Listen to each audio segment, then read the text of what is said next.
Yo, katika game ya muziki wa Bongo Flava imekuwa ni kazi ngumu sana kwa msanii bana kupanda katika muziki wake katika chati ya muziki then baadaye kudondoka alafu tena apande tena upya. Na kama inafahamika kwamba kunao baadhi ya wasanii ambao wao walishawahi kuonekana wakiwika katika kipindi cha nyuma kidogo, lakini sasa hivi ni kama vile hawasikiki tena, watu wamewazibia masikio tena, wanaendelea kudeal na kizazi cha sasa hivi.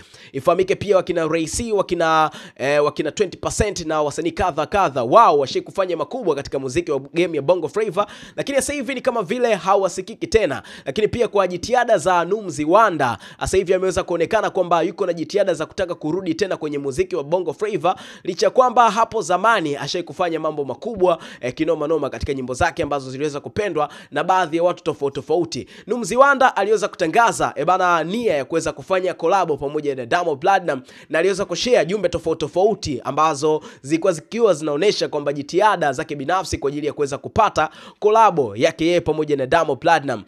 Aliweza kupakia post tofauti akiwa anaonesha chats za yeye pamoja na Diamond Platnumz, lakini Diamond Platnumz hakuonesha kureply kwa namna yoyote ile. Baadhi ya watu tofauti waliweza kumponda, lakini pia kuna baadhi ya watu ambao walimpongeza kwa jitihada zake binafsi ambazo aliweza kuzionesha ili sasa kuweza kurudi kwenye game ya muziki wa Bongo Flava. Sasa moja kati ya watu ambao waliweza kuonekana kuweza kumshika mkono ni Chino Kid, baada ya kuweza kutangaza nia ya kwamba Numzi Wanda aache kupiga kelele, aje studio kuweza kufanya kazi kwa pamoja. Sasa Numzi Wanda aliweza pia kuonekana akiwa pamoja na Chino Kid katika siku za hivi karibuni wakiwa wapo studio. Sasa watu walisema kabisa kwamba Chino Kid yeye atenda kumuimbisha mapiano kama watu ambao wanavyojua kwamba hata pia Mdogo Sergeant ambavyo aliweza kuchukuliwa na Chino Kid kumweka Dogo Sergeant mkononi mwake, aliweza kumtoa katika midondoko ya singeli mpaka kuja kwenye midondoko ya mapiano. Sasa hivi ni kwamba Numzi Wanda pia aliweza kuonekana studioni akiwa pamoja na Chino Kid, watu wakisema kwamba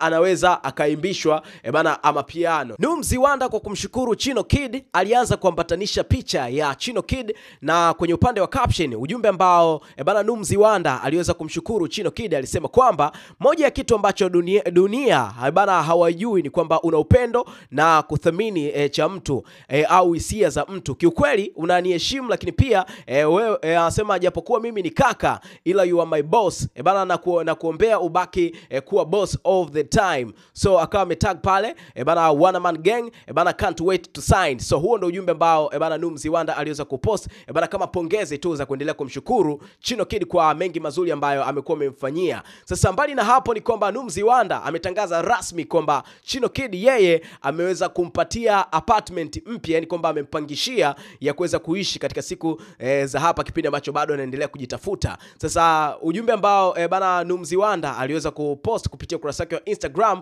ni aliweza kupost video fupi ambayo inapita hapo juu akiwa anaonesha kwamba apartment ameweza kumpangishia mwanamuziki huyu, lakini pia producer ambaye amekuwa akifanya vizuri katika siku za hapo nyuma, lakini sasa hivi pengine labda watu wengi wakiwa nasubiri kwamba akiwa ameibuka tena upya awe kama vile ambavyo ilikuwa zamani. Ujumbe ambao Numzi Wanda aliweza kuweka kwenye upande wa caption alisema hivi: wewe anza kuni sema ila lo inauma sana, thanks my boss. Chino Kid akasema asante pia kwa apartment ya kuishi, akawa amemtag pale tena Chino Kid.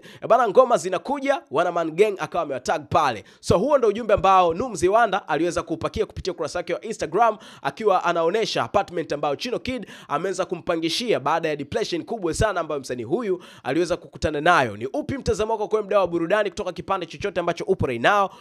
Uko na mtazamo gani? Drop comment yako kwenye comment hapo. Usiache kusubscribe kwa taarifa kadha. Ciao.